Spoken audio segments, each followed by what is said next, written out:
chytím si to lepkou nahor, tým dorčekom nahor, pravou rukou si to chytím tu, ľavou rukou potiahnem, vyrovnám si to.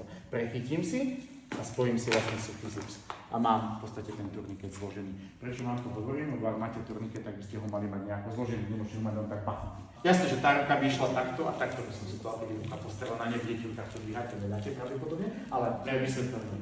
Idem lasovitým spôsobom, turniketu dávam čo najvyššie, posuniem si to tak, aby som mal vrátidlo blízko pri rane. Ruku mám preto teraz vysoko, aby ste videli.